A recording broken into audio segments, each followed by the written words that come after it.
ধূমপান স্বাস্থ্যের পক্ষে ক্ষতিকর, ইহা ক্যান্সারের কারণ। Smoking is injurious to health, it causes cancer. সে চেয়েছিল মুক্তি, তার বিশ্বাস ছিল কৃষ্ণের তম রূপ তাকে গ্রহণ করবেন।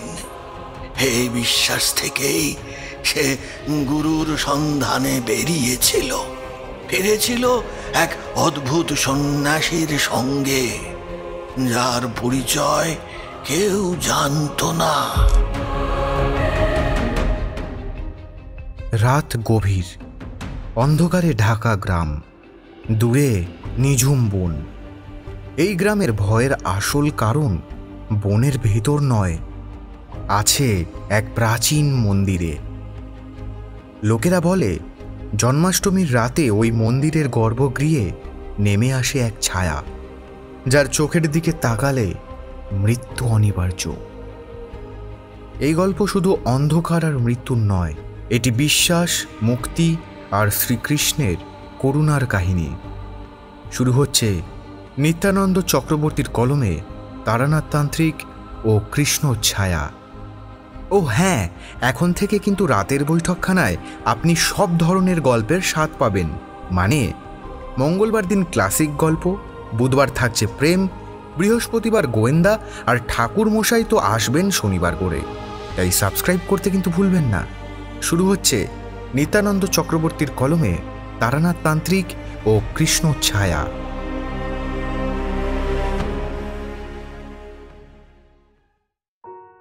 তারানাথের বাড়িটা সেই আগের মতোই আছে।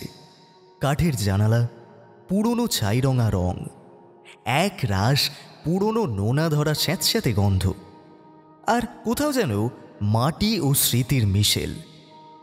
তখন ভাদ্র মাস, কখনো মেঘ জমে বৃষ্টি হচ্ছে, আবার কখনো গরমে টেকা দায়। বিকেলের আকাশে ছায়ার খেলা। সামনেই জন্মাষ্টমী, রাস্তায় এখন থেকেই তালের দেখা মিলছে। ভাবলাম তারানাথের জন্য একখানা নিয়ে যাই। তারপর কি যেন ভাবতে ভাবতে চলে এলাম মডলেনের বাড়িতে। আমি আর কিশোরী বসে আছি তারানাথের বসার ঘরে। ও চুপচাপ পাসিং শো টানছে। আজ কিছু বলবেন না ঠাকুর মশাই? কিশোরী জিজ্ঞাসা করল।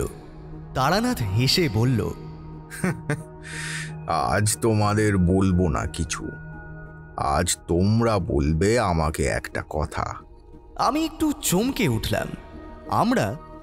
তারানাথ ধোঁয়ার মধ্যে দিয়ে তাকিয়ে বলল, বিভূতি, তোমার দেশের বাড়ি কোথায় বলো তো?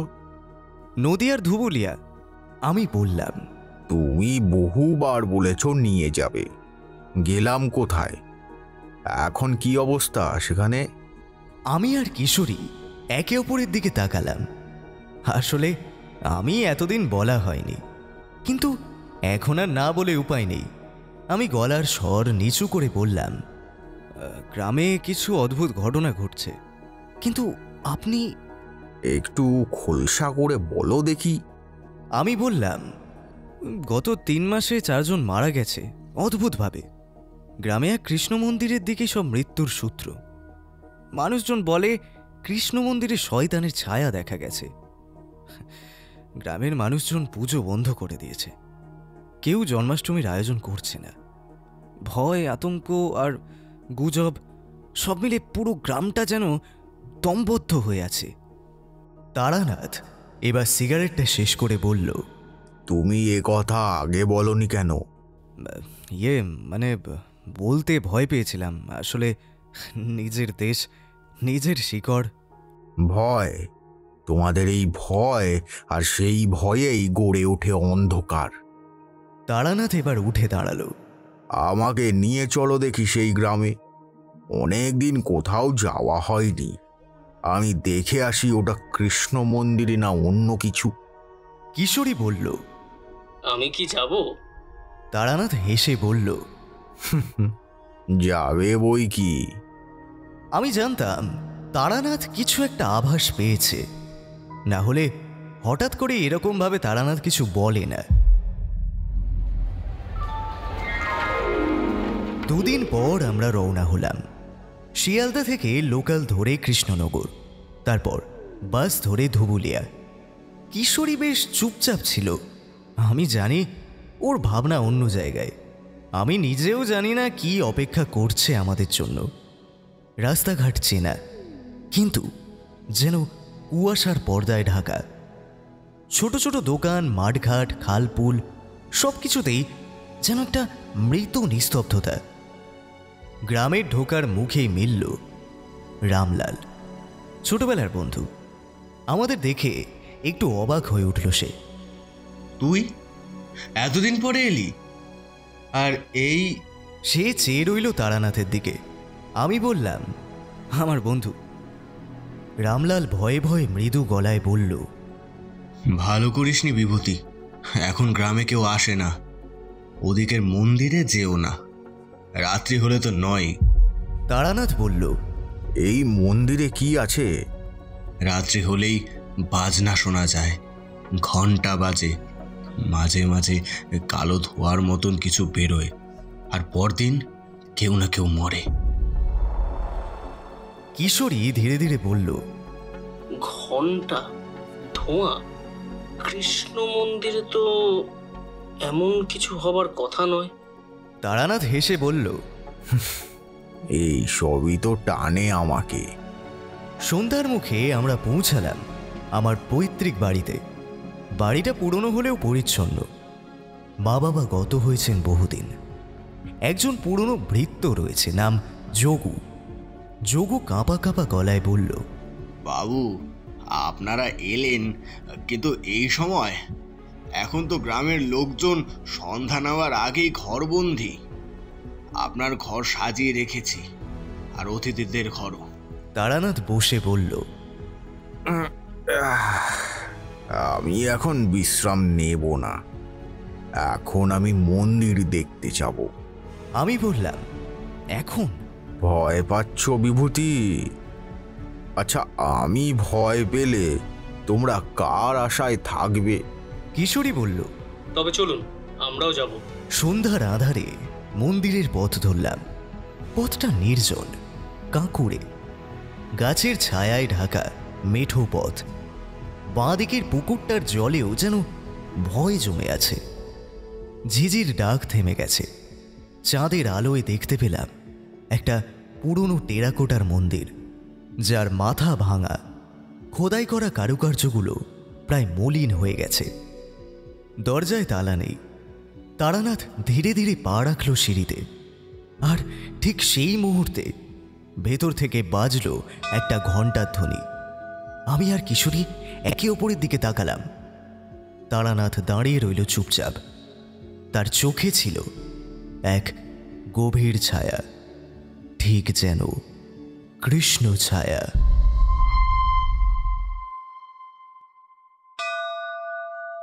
ঘণ্টার ধ্বনির সেই শব্দটা এখনো কানে বাজছিল। একবার, দুইবার, তারপর থেমে গেল। তারানাথ দাঁড়িয়ে রইল মন্দিরের সামনে, যেন কারো অপেক্ষায়। কিশোরী পাশে দাঁড়িয়ে ফিসফিস করে বলল, তুমি কি শুনলে বিভূতি? আমি মাথা নেড়ে বললাম, শুধু শুনিনি, মনে হচ্ছে যেন ভেতর থেকে কেউ তাকাচ্ছে। তারানাথ ধীরে ধীরে সামনে এগোলো। পাথরের সিঁড়ি বেয়ে উঠল। দরজার ওপর ঝুলে থাকা কাঠের ফলকে লেখা, শ্রী শ্রী বৃন্দাবন চন্দ্রজিউর মন্দির। কিন্তু কি আশ্চর্য, শ্রী আর জিউর শব্দ দুটো যেন কেউ আছড়ে ফেলে দিয়েছে।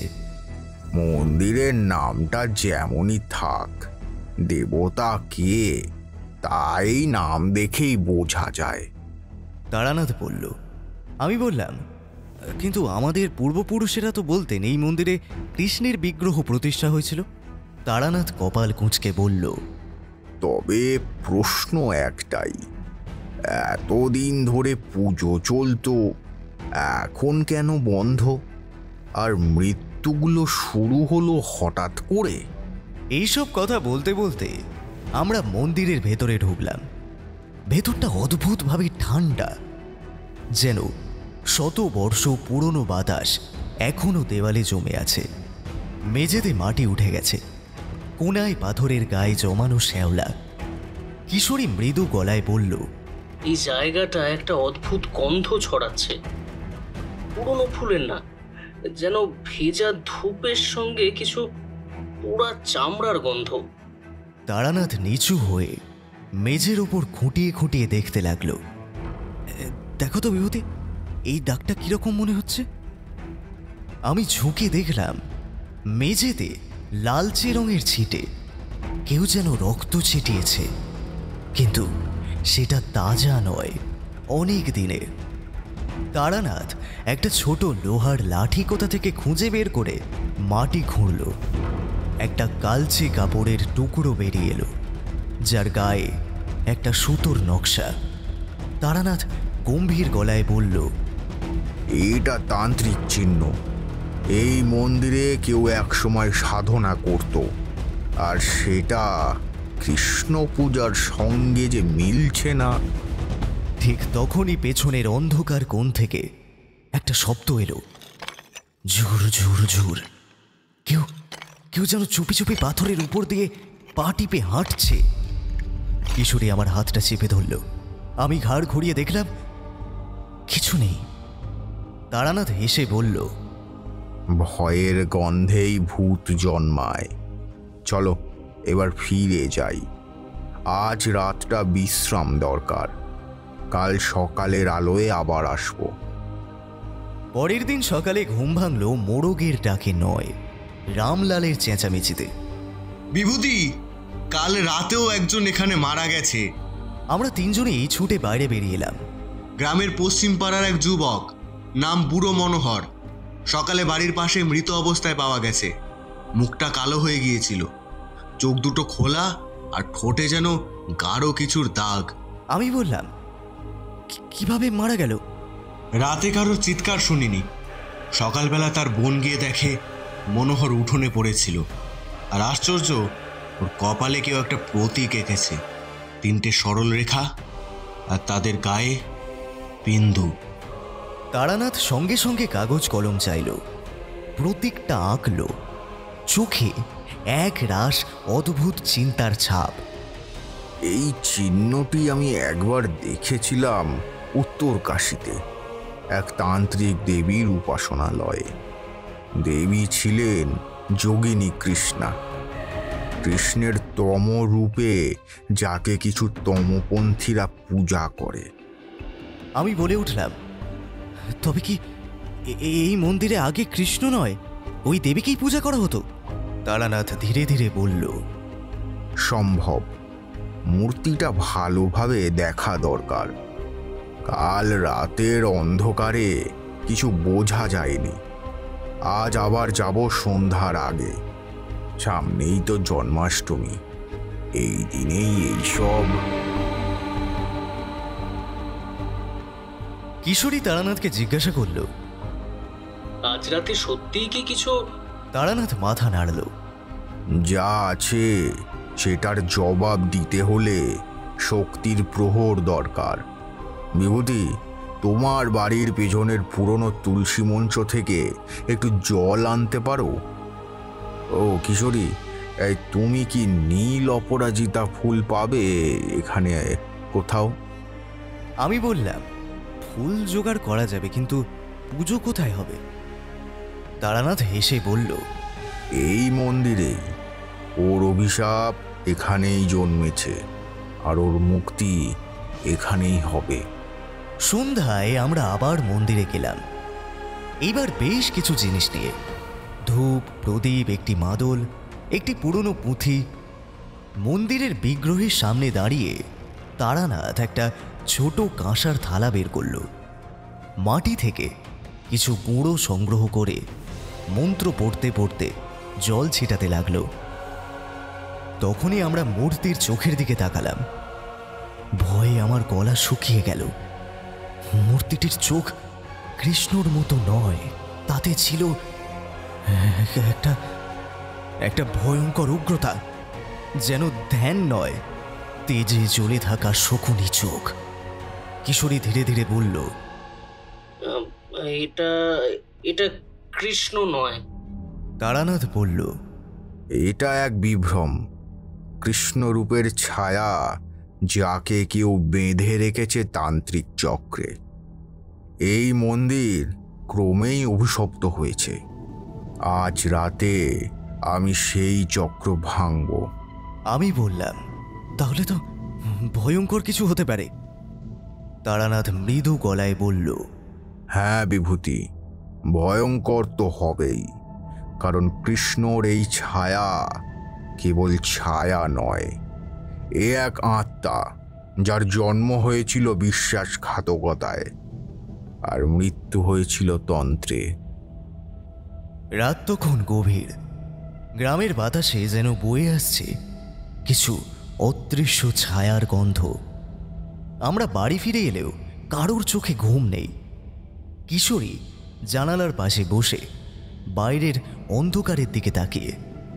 তারানাথ তখনও তার পুঁথি খুলে কিছু লিখছে, মুখে অদ্ভুত মন্ত্রস্বর। আমি বললাম, আচ্ছা ঠাকুরমশাই, আপনি তো বলেছিলেন আজ মধ্যরাতেই যজ্ঞ করবেন। তারানাথ বলল, তবে রাত 12টার আগে যদি কিছু ঘটে আমি খুব বেশি অবাক হব না।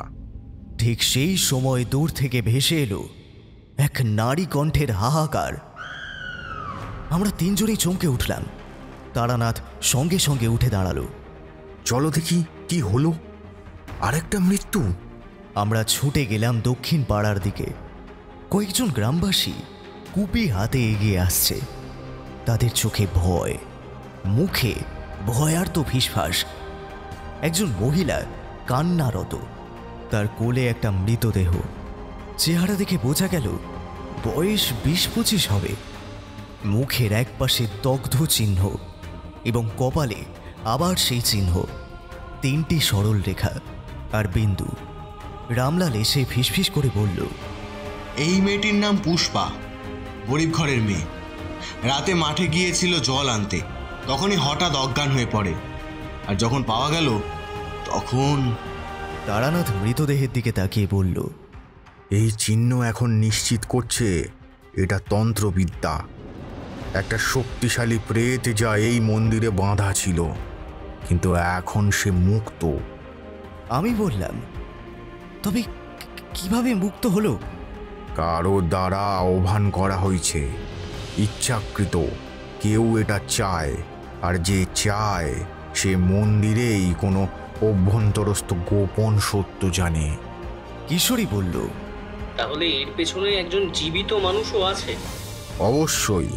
আর তারা নিজের ইচ্ছায় সব করতে পারে না, তাদের ডেকে আনে সাধক, আর সেই সাধক এখনো এই আশেপাশেই আমাদের মাঝে কোথাও।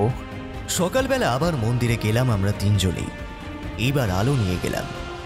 মন্দিরের দরজা ভাঙা নয়, তালাও নেই। ভেতরে গিয়ে দেখি বিগ্রহের নিচে কেউ যেন কিছু রেখে গেছে, একটা ধাতব চক্র, তাতে অদ্ভুত হরফে কিছু লেখা।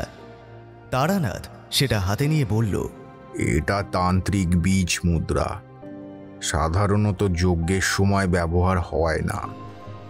এটা কাউকে আহ্বান করার জন্যই। আমি বললাম, তবে কি কেউ জন্মাষ্টমীর আগেই আবার যজ্ঞ করছে? হ্যাঁ, সে চায় সেই কৃষ্ণ ছায়া আবার জেগে উঠুক।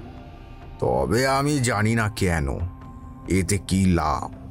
একটা প্রেত, একটা বিভ্রান্ত আত্মা যার চক্ষু শুধু প্রতিশোধে জ্বলে, তাকে ডেকে আনলে শেষ পরিণতিতে কার ভালো হবে? গ্রামে এখনো বেশ কিছু পুরনো দিনের মানুষজন রয়েছেন। তাদের মধ্যে একজন হলেন বৃদ্ধ পণ্ডিত ত্রিলোচন বাড়ুজ্জে। 85 বছর বয়স তার। তিনি ছিলেন পুরনো মন্দিরের সহকারী পুরোহিত। তারানাথ বলল, চলো ওনার কাছেই যাই, তিনি যদি কিছু জানতে পারেন। ত্রিলোচন বাড়ুজ্জে বৃদ্ধ, কিন্তু চোখ দুটো এখনো জলজল করছে। আমাদের দেখে বললেন, এই ভয় তোমরা আটকাতে পারবে না বাবা। হ্যাঁ, অনেক অনেক দেরি হয়ে গেছে। আমরা ভয় আটকাতে আসিনি, সত্য জানতে এসেছি। বৃদ্ধ ধীরে ধীরে বললেন, তখন আমি তরুণ। এই মন্দিরে এক রাজবংশীয় নারী এসেছিলেন। নাম ছিল রোহিণী। তিনি দাবি করেন তিনি কৃষ্ণের একজন গুপ্ত সাধিকা, কিন্তু তার ওই উপাসনা কৃষ্ণের নয়, এক ছায়ার। নাম যোগিনী কৃষ্ণা। রোহিণী এক রাতে গোপনে মন্দিরে তান্ত্রিক যজ্ঞ করছিলেন, কিন্তু কিন্তু হঠাৎই সেই আগুন ছড়িয়ে পড়ে। মানুষজন ছুটে এসে দেখে রোহিণী আগুনে জ্বলছেন, কিন্তু হাসছেন। চোখ দুটো তার ভয়ানক। সে সে বলেছিল, আমি আবার ফিরব। জন্মাষ্টমীর রাতের 5 দিন আগে আমাকে ডাকলেই আমি আসব। তারপরেই সে আগুন মিশে যায়। তারানাথ বলল, তাহলে সেই আত্মা আবার ফিরে এসেছে? হ্যাঁ, আর কেউ হয়তো আবার তাকে ডেকেছে। মন্দিরের চারপাশে কেউ যেন অদৃশ্য পায়চারি করছে। আমি কপালে ঘাম মুছছি। কিশোরীর মুখেও তীব্র অস্বস্তি। তারানাথ বলল, আজ রাতেই আমি মন্দিরে বসব। পুজোর জন্য সব প্রস্তুত আছে। আমি জিজ্ঞাসা করলাম, আপনি একা থাকবেন? না, তোমাদেরও থাকতে হবে। কারণ এ শুধু আমার না, এই ভূত, এই তমসা, এই ছায়া তোমাদের পূর্বপুরুষদের সময় থেকে জমে আছে। মুক্তি চাইলে প্রত্যেকের অংশগ্রহণ করা দরকার। আমি জানি না প্রস্তুত কিনা, তবু বললাম, আমি আছি। তারানাথ চোখ বন্ধ করে মন্ত্র জপ করতে লাগল। বাতাসে ধূপের গন্ধ মিশে গেল, আর তার মাঝখানে আমি যেন শুনলাম একটা ধ্বনি, রোহিণী। আমি তাকালাম তারানাথের দিকে। তার চোখে তখন ঠিকরে বেরোচ্ছে আগুন। রাতের আকাশে কৃষ্ণপক্ষের অন্ধকার যেন আরও গাঢ় হয়ে উঠেছে। মন্দিরে বসে তারানাথ পুঁথির পাতায় মন্ত্র পড়ছে। চারিদিকে ধূপের ধোঁয়া ছড়িয়ে পড়েছে, যেন এই পবিত্রতা দিয়েই সে কিছু অপবিত্রতাকে দূর করতে চায়। আমি আর কিশোরী একপাশে বসে আছি নিঃশব্দে, অথচ ভেতরে ভেতরে যেন ভেঙে পড়ছি। এক তীব্র ঝোড়ো হাওয়া মন্দিরের ভেতরে ঢুকে পড়ল। প্রদীপ নিভে গেল, আর বিগ্রহের সামনে রাখা জল ভরা কাঁসার পাত্র নিচে থেকেই গড়িয়ে পড়ে গেল। কিন্তু তারানাথ চোখ খুলে বলল, এটা সেই ছায়া যাকে রোহিণী ডেকেছিল, যে শক্তি রোহিণীর মাধ্যমেই প্রবেশ করেছিল এই মন্দিরে। আমি বললাম, তাহলে রোহিণী কেবল মাধ্যম? হ্যাঁ, কৃষ্ণর নাম ব্যবহার করে সেই নারীর ভিতর এক ভয়ঙ্কর প্রেত শক্তি ঢুকেছিল। সে কৃষ্ণ নয়, কৃষ্ণের এক ছায়া রূপ, এক বিভ্রান্ত মায়া। তার নাম ছিল যোগিনী কৃষ্ণা, আর তাকে ডাকা হয়েছিল তন্ত্রের মাধ্যমে। আমরা পরদিন সকালে আবার ত্রিলোচন বাণুজ্যের কাছে গেলাম। তিনি আমাদের এক পুরনো লিপি এনে দেখালেন। পাতাগুলি তালপাতায় লেখা, তাম্র রঙা কালিতে। তারানাথ পাতাগুলি পড়ে বলল, এই লিপি বলছে রোহিণী রাজ পরিবারের নারী ছিলেন, কিন্তু জন্মের পরেই তার জন্মপত্রিকায় লেখা ছিল সে অমঙ্গলিনী, অশুভ যোগে জন্ম। কিশোরী বলল, তাহলে সে কৃষ্ণের তপস্যা কেন করত? ত্রিলোচন বাণুজ্যে বললেন, সে চেয়েছিল মুক্তি। তার বিশ্বাস ছিল কৃষ্ণের তম রূপ তাকে গ্রহণ করবেন। এই বিশ্বাস থেকেই সে গুরুর সন্ধানে বেরিয়েছিল। ফিরেছিল এক অদ্ভুত সন্ন্যাসীর সঙ্গে, যার পরিচয় কেউ জানত না। তারানাথ বলল, সেই সন্ন্যাসী আসলে ছিল এক তান্ত্রিক। সে রোহিণীকে দিয়ে তন্ত্র সাধনা করিয়েছিল কৃষ্ণের নামে, কিন্তু আদতে মায়াত্মক প্রেত শক্তির আহ্বান ছিল। আমি বিস্ময়ে জিজ্ঞাসা করলাম, তবে কি মন্দিরটি তার আগে থেকেই ছিল সেই শক্তির প্রভাবাধীন? না, মন্দিরটা আগে ছিল এক শুদ্ধ কৃষ্ণ মন্দির, রাজা নিজে প্রতিষ্ঠা করেছিলেন। কিন্তু যখন রোহিণী সেখানে পুজো শুরু করলো, তখন সে নিজের শক্তি দিয়ে বিগ্রহের ভিতরে ঢুকিয়ে দিল এক বিভ্রান্ত আত্মা। সে রাতের আগুন কেবল দুর্ঘটনা ছিল না, সেটা ছিল রোহিণীর শেষ যজ্ঞ। সে চেয়েছিল কৃষ্ণরূপী শক্তিকে মুক্ত করে এক ভয়ঙ্কর প্রেত রূপে গড়ে তুলতে। তার মৃত্যুতে সেই যজ্ঞ শেষ হয়নি, তাকে কেউ সম্পূর্ণ করেছে বহু বছর পরে, বলল তারানাথ। আমি জিজ্ঞাসা করলাম, তবে এখনকার মৃত্যু সেই অসমাপ্ত যজ্ঞের ফল, তাই না? হ্যাঁ, কারোর নির্দেশে আবার সেই পুরনো তন্ত্রচক্র জেগে উঠেছে, আর জন্মাষ্টমীর লগ্নে সেই শক্তি পূর্ণ রূপ নেবে। আমরা মন্দিরের পেছনের ছোট বারান্দার মাটির নিচে খোঁড়াখুড়ি করলাম। একসময় তারানাথ আমাকে বলল, তুমি তো বলেছিলে গ্রামের মেয়েরা এখন মন্দিরের দিকে তাকায় না। হ্যাঁ। তাহলে গত রাতে কে মন্দিরের পাশে পদচিহ্ন রেখে গেল? এটা একটা নারীর পায়ের ছাপ, আর এই ছাপ যাচ্ছে দক্ষিণ পাড়ার এক গৃহবধূর বাড়ির দিকে। আমি খোঁজ নিয়ে দেখেছি, ওনার নাম শ্যামা। আমরা রওনা হলাম শ্যামার বাড়ি। শ্যামা আমাদের দেখে অস্বস্তিতে পড়ল। তার গায়ে কিছু ধুলো, চোখে লাল ভাব। ঘরের কোণে একটা তামার থালা, আর পাশে কিছু ধুনো আর লাল সিঁদুর। তারানাথ চোখ দিয়ে সব পরখ করল, তারপর বলল, তুমি কি রোহিণীর উপাসনায় নিযুক্ত? শ্যামা থমকে গেল, গলায় কথা নেই। তারানাথ আবার বলল, তুমি কি স্বপ্নে তাকে দেখো? সে কি তোমাকে বলে তুমি আমার পথের পরবর্তী? জন্মাষ্টমীর রাতে আমাকে জাগিয়ে তোলো। শ্যামা এবার ফুঁপিয়ে কেঁদে উঠল। সে তুমি নও, তুমি শুধু একটা বাহন, আর তাকে এখনই থামাতে না পারলে এই মন্দিরের আর কেউ বাঁচবে না। রাতে আমরা ফিরে এলাম। তারানাথ পঞ্চধাতুর মণ্ডল বানালো, চন্দনের রেখা আঁকলো, আর মধ্যরাত্রির পূর্বে বসে পড়ল সাধনায়। আজ রাতেই হবে সব। রোহিণীর আত্মা আসবে, আর আসবে সেই ছায়া, কৃষ্ণের নামে ডাকা এক বিভ্রম, যে সত্যি কৃষ্ণ নয়, কিন্তু কৃষ্ণের মুখোশ পরে প্রতিশোধ নিতে চায় জীবিতদের ওপর। আমি আর কিশোরী চুপচাপ মন্দিরের প্রান্তে বসে রইলাম। বাইরে বৃষ্টি শুরু হলো, ঠিক যেমন হয়েছিল বহু বছর আগে, যেদিন রোহিণী আগুনে জ্বলে উঠেছিল। তারানাথ চোখ বন্ধ করে বলে উঠল, রোহিণী, আমি জানি তুমি আছো, এসো, মুখোমুখি হও। আজ জন্মাষ্টমী, আজ তোমারও জন্মদিন আর তোমারও মৃত্যু।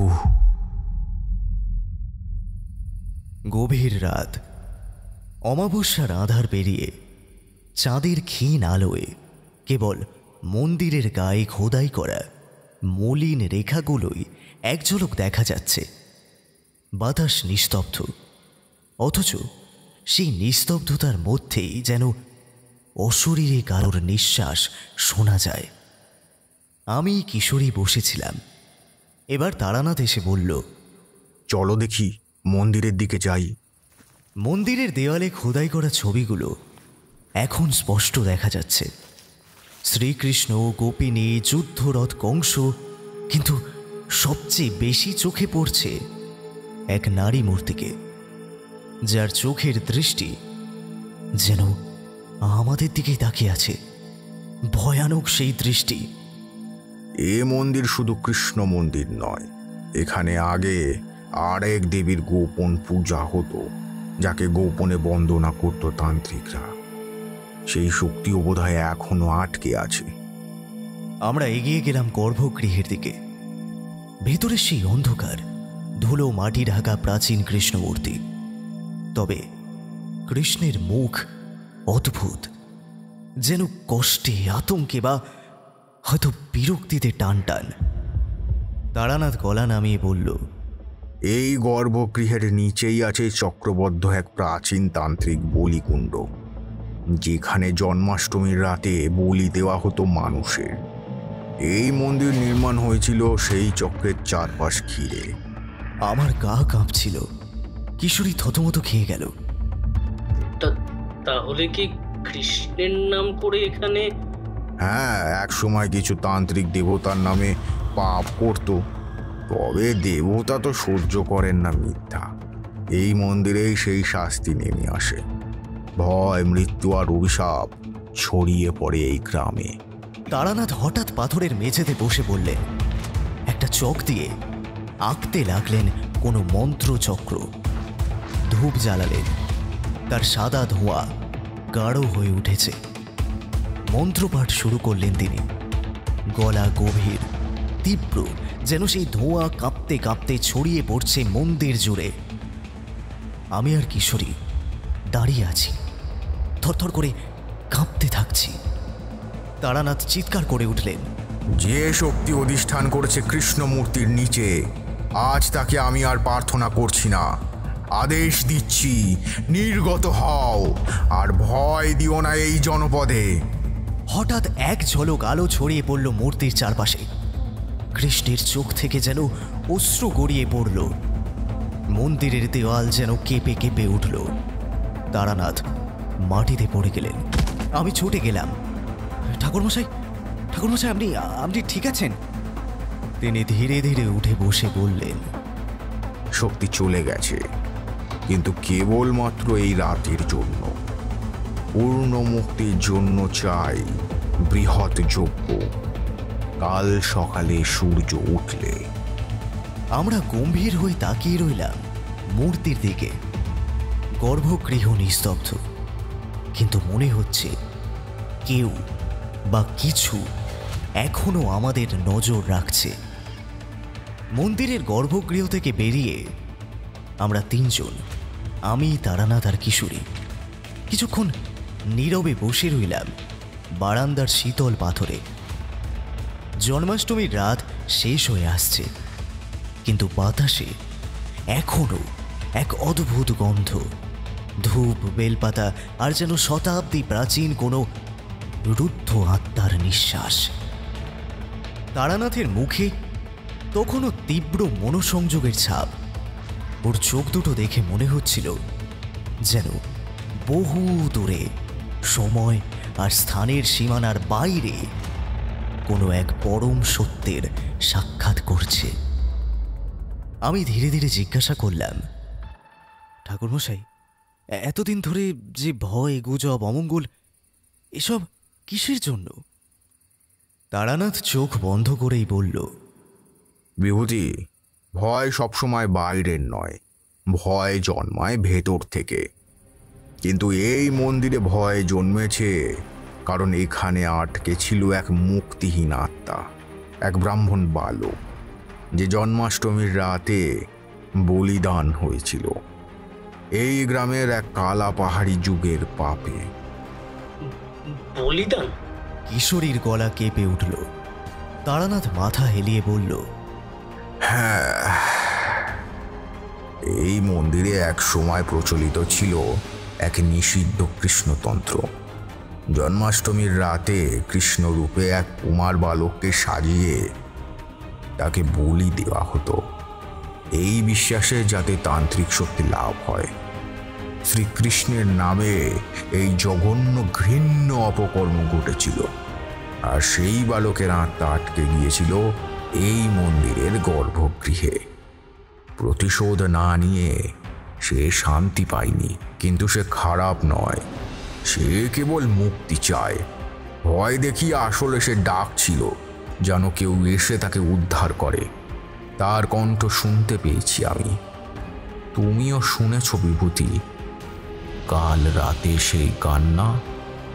আমি সাড়া দিলাম, হ্যাঁ শুনেছিলাম, তারানাথ এবার উঠে দাঁড়ালো।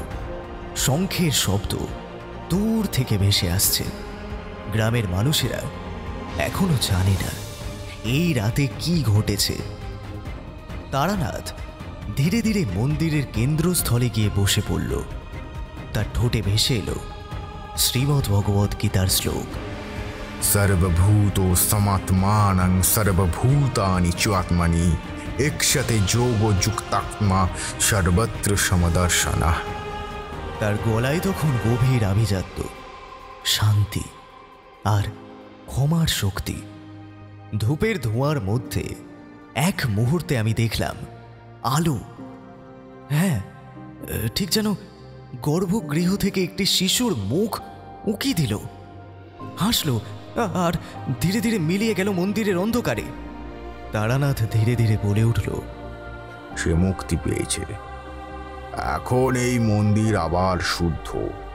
এখন থেকে আর কেউ ভয় পাবে না। জন্মাষ্টমী হবে আনন্দের দিন, ভয় আর মৃত্যুর দিন নয়। রাত তখন 12টা ছুঁই ছুঁই। আকাশ জুড়ে ভেসে আসছে এক অপার্থিব নীলাভ আভা। দূরে কোথাও ঢাকঢোলের মৃদু শব্দ ভেসে আসছে। গ্রাম জুড়ে উৎসবের হাওয়া বইছে বটে, কিন্তু শ্রীকৃষ্ণের মন্দিরের চারপাশে যেন একটা গা ছমছমে নিস্তব্ধতা জমাট বেঁধেছে।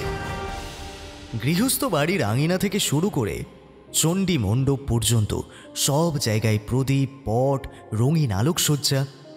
কিন্তু ওই মন্দিরে, সেই মন্দির যেন আলোর মধ্যে অন্ধকার হয়ে দাঁড়িয়ে আছে। আমরা তিনজন, আমি, কিশোরী আর তারানাথ, সন্ধ্যার আগেই পৌঁছে গিয়েছিলাম মন্দিরে। গ্রামের প্রধান ও কিছু বয়স্ক মানুষও আমাদের সঙ্গে ছিলেন। তারানাথ একটি মাটির চাতালে বসে পড়েছিলেন, চোখ বন্ধ করে। মুখে তার নিঃশব্দে উচ্চারিত হচ্ছিল কোনো মন্ত্র। কিশোরী তখন মোমবাতি আর ধূপ জ্বালাতে ব্যস্ত। আমি এক দৃষ্টিতে তাকিয়েছিলাম সেই কৃষ্ণমূর্তির দিকে। জানি এত গুজব, এত মৃত্যু আর এত ভয়। চোখে এক অদ্ভুত জ্যোতি, যেন যেন মূর্তি নয়, সে চোখও যেন কিছু জানে, কিছু বলে। তারানাথ হঠাৎ উঠে দাঁড়ালেন। সময় হয়েছে, আজই এখানে মুক্তির যজ্ঞ হবে। আজই সত্য উদ্ঘাটিত হবে।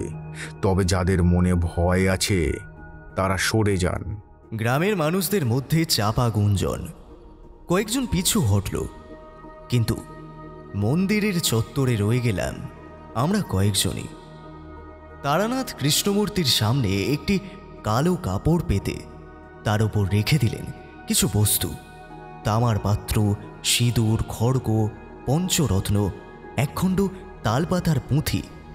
তিনি বললেন, এই মূর্তি নিছক পাথরের নয়, এর ভিতর বন্দী রয়েছে দীর্ঘকাল ধরে আটকে থাকা আত্মার যন্ত্রণা।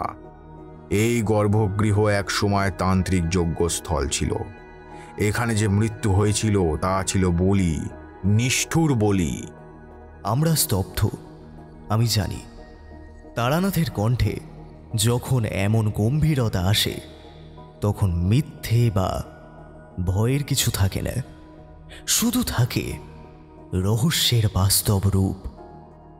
তিনি পুঁথির পাতাগুলো খুলে বললেন, এই পুঁথি বলছে এক বালক সহ অনেককেই এখানে বলি দেওয়া হয়েছে, এবং রোহিণীর কথা তো তোমাদের আগেই বললাম।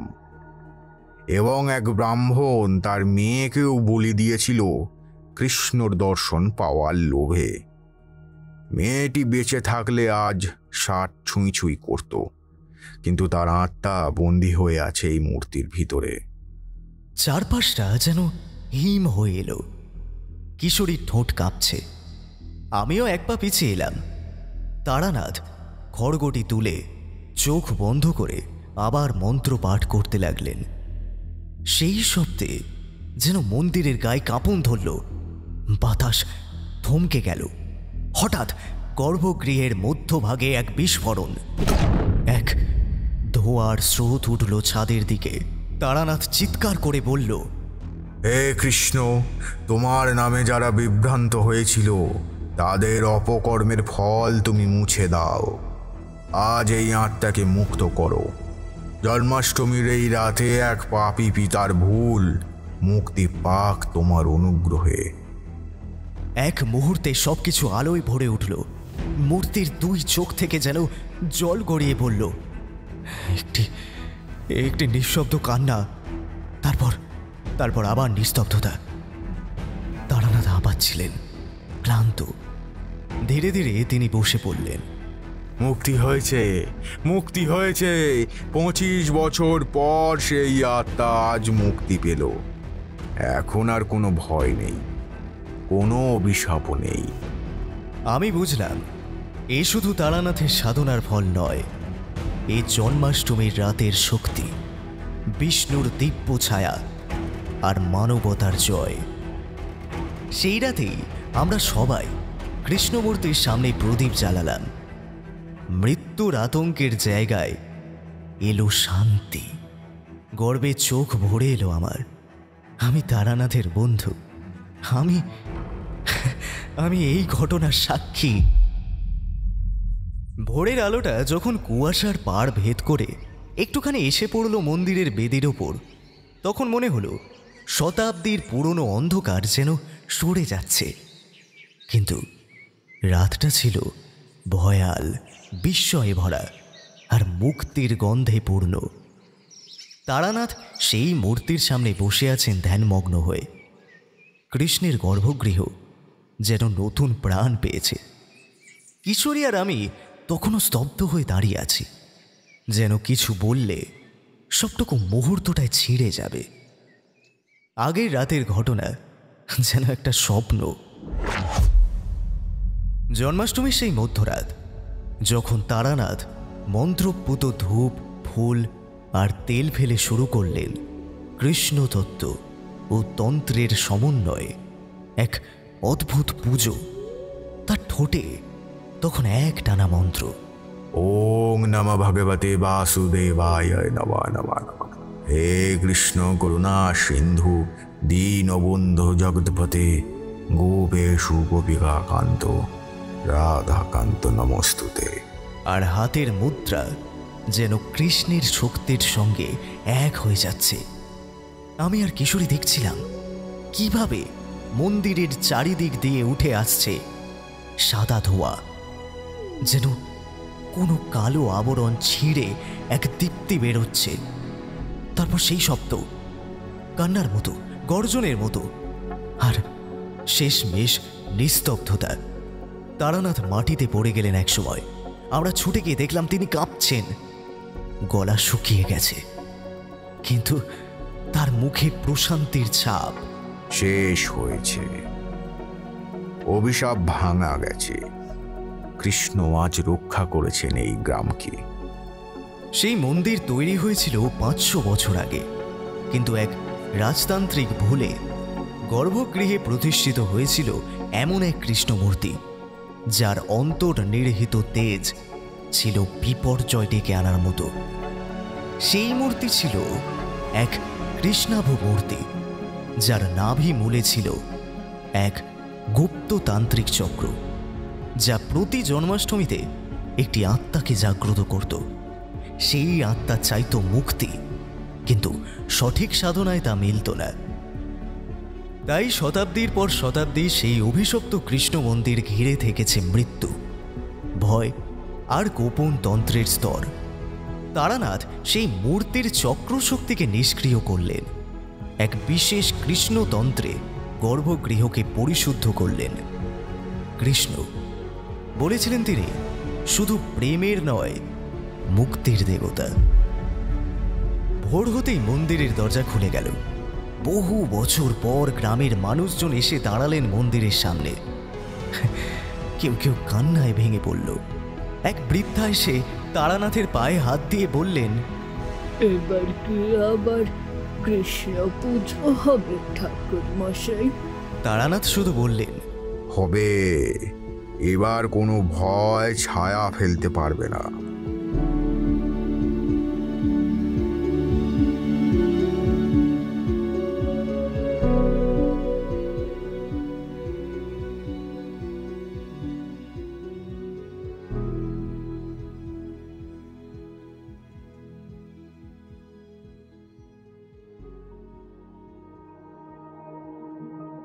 শুনছিলেন নিত্যানন্দ চক্রবর্তীর কলমে তারানাথ তান্ত্রিক ও কৃষ্ণ ছায়া।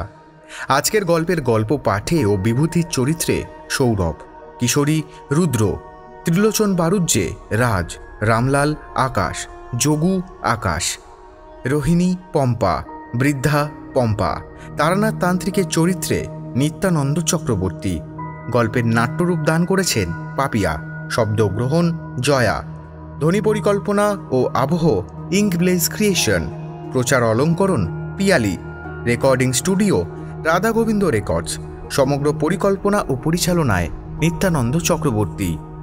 রাতের বৈঠকখানায় ভুলে যাবেন না, এখন থেকে সব ধরনের গল্পের স্বাদ আপনি পাবেন। মঙ্গলবার দিন কিন্তু ক্লাসিক, বুধবার থাকছে প্রেম, বৃহস্পতিবার গোয়েন্দা, আর ঠাকুরমশাই কিন্তু শনিবার করে ঠিক আসবেন। তাই সাবস্ক্রাইব করতে কিন্তু ভুলবেন না। শুভরাত্রি।